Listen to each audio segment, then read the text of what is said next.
Alors, quelles sont maintenant les caractéristiques du peuple de Dieu? Le Concile Vatican II, tel que le catéchisme de l'Église catholique les énonce, nous dit au numéro 782 la chose suivante. Le peuple de Dieu a donc des caractéristiques qui le distinguent nettement de tous les groupements religieux, ethniques, politiques ou culturels de l'histoire. C'est ce que dans ma dernière catéchèse, j'essaie de dire de manière un peu sémantique, en faisant la distinction entre plebs, appliqué à toutes les nations païennes, et populus, appliqué de manière spécifique au peuple d'Israël. Il est donc le peuple de Dieu, ça je l'ai déjà dit, un peuple donc qui n'appartient à aucun peuple, et parce que c'est Dieu qui s'est acquis ce peuple, et de manière définitive, comme on l'a déjà esquissé, à travers le sang du Christ. On n'appartient donc pas à ce peuple par la naissance. On ne devient pas membre de ce peuple par la naissance physique. Je deviens français parce que je suis né en France, ou de parents français. Donc sur cette terre qui est la terre de France. Je ne deviens pas membre du peuple de Dieu par cette naissance physique, mais, comme Jésus le dira à Nicodème, au chapitre 3 de Saint Jean, par une naissance d'en haut, c'est-à-dire de l'eau et de l'Esprit Saint, à travers le baptême.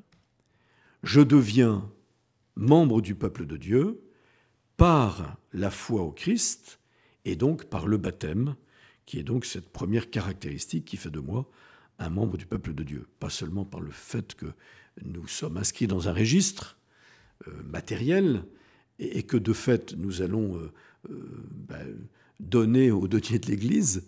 C'est pas ça qui nous fait être membre de ce peuple comme d'une association quelconque, mais par le baptême.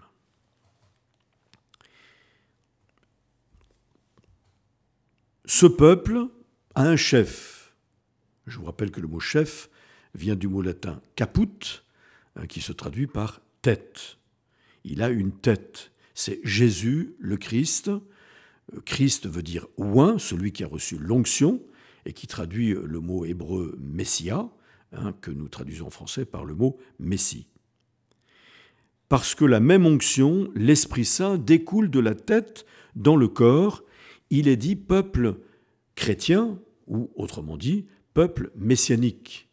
Il participe de l'onction de l'Esprit Saint. Quand Jésus dit, en s'appliquant à lui-même l'oracle messianique d'Isaïe, « L'Esprit du Seigneur est sur moi, il m'a consacré par l'onction et il m'a envoyé annoncer l'Évangile aux pauvres », eh bien, cette parole peut être appliquée à tous ceux qui sont incorporés au Christ par le baptême et qui reçoivent cette même onction de l'Esprit Saint qui découle de la tête sur le corps tout entier. La tête joue son rôle, elle est reliée au corps et donc elle transmet cette onction. On appelle cette grâce que nous recevons au baptême la grâce capitale, parce que dans le mot capital, il y a le mot caput, et donc il y a le mot tête. C'est la grâce qui vient de la tête, qui est le Christ, qui nous communique sa grâce à travers le baptême pour nous incorporer à lui et devenir un peu ainsi membre de ce peuple qu'il s'est acquis, dont il est la tête, qui devient un peuple messianique. La condition de ce peuple, c'est la dignité de la liberté des fils de Dieu. Dans leur cœur, comme dans un temple, réside l'Esprit Saint. Voilà.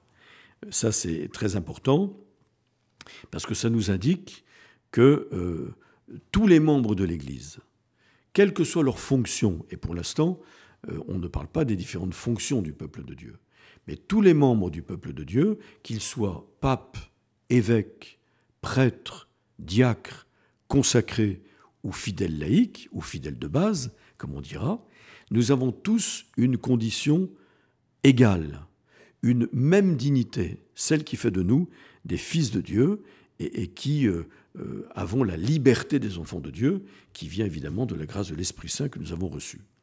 Je crois que c'est très important de situer cela tout de suite. Et d'une certaine manière, on comprendra mieux ensuite comment s'articulent les différences, parfois non seulement d'essence et de degrés, non seulement de degré mais d'essence, entre les différents membres du peuple de Dieu. Hein. Les différences entre les évêques, les prêtres, les fidèles laïcs, etc. Ce qui fonde ces différences, c'est d'abord une égalité de conditions. On trouve dans une homélie de saint Léon le Grand, que l'on lit dans l'office des lectures pour sa fête, hein, c'est le 10 novembre, et une phrase très belle que je vous lis et qui exprime bien cela, qui est le fondement même de l'Église, qu'on ne doit jamais oublier. Voyez. Cependant, comme dit l'apôtre, tous nous ne faisons qu'un dans le Christ. Aucun de nous n'est séparé d'un autre par sa fonction, au point que la plus modeste partie du corps ne serait pas reliée à la tête. Donc, écoutez bien cette phrase, car elle résume bien ce que je suis en train de dire sur la condition des membres du peuple de Dieu. Dans l'unité de la foi et du baptême, nous constituons une société sans classe, mais bien aimée, et nous avons une même dignité, selon le saint apôtre Pierre qui nous dit ces paroles sacrées dans sa première épître. Vous aussi, soyez les pierres vivantes qui servent à construire le temple spirituel, et vous serez le sacerdoce saint, présentant des offrandes spirituelles que Dieu pourra accepter à cause du Christ Jésus. Et plus loin, vous êtes la race choisie, le sacerdoce royal, la nation sainte, le peuple qui appartient à Dieu. Vous voyez, c'est un bon résumé de ce que nous avons déjà dit sur la condition de ce peuple dont on devient membre par le baptême, hein, dont le chef est le Christ, mais nous sommes tous une société sans classe, une nation sainte par l'égalité de dignité qui nous vient du baptême. Quelle est sa loi à ce peuple ? Eh bien, c'est le commandement nouveau d'aimer comme le Christ lui-même nous a aimés. Hein, c'est la loi nouvelle de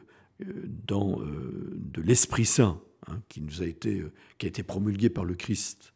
Hein, à cela tous vous recommettront pour mes disciples, à l'amour que vous aurez les uns pour les autres. Je vous donne un commandement nouveau, dit Jésus à ses disciples, qui est vraiment la loi qui régit d'une certaine manière ce peuple de Dieu. Eh bien, c'est aimez-vous les autres, aimez-vous les uns les autres, comme moi je vous ai aimé, c'est-à-dire en donnant votre vie pour vos frères, hein, et en étant capable d'aimer les autres plus que vous-même, en sacrifiant même votre vie pour vos frères, même quand ils sont vos ennemis. Sa mission, c'est ce que Jésus dira aussi dans le Sermon sur la montagne, au chapitre 5 de saint Matthieu, après avoir promulgué les béatitudes, hein, proclamé les béatitudes, eh bien, il dit « Vous êtes le sel de la terre et la lumière du monde. Hein. » C'est très important de se dire que l'Église, qui est la lumière des nations, hein, comme le dit le titre de cette constitution dogmatique du Concile sur l'Église, eh bien, est appelé à être le sel de la terre et la lumière du monde. Il constitue, dit le Concile, pour tout le genre humain, le germe le plus fort d'unité, d'espérance et de salut. Et enfin, quelle est sa destinée à ce peuple qui appartient à Dieu, que Dieu s'est choisi et auquel nous participons désormais par la grâce du baptême? Eh bien, c'est le royaume de Dieu, commencé sur la terre, par Dieu lui-même, mais qui doit se dilater de plus en plus, jusqu'à ce que, à la fin des temps, il soit achevé par Dieu lui-même. Donc sa destinée, elle est eschatologique, elle s'accomplira pleinement eh bien, dans le royaume des cieux, qui est la finalité dernière du dessein de Dieu lorsqu'il crée l'homme pour les faire entrer définitivement dans sa communion d'amour.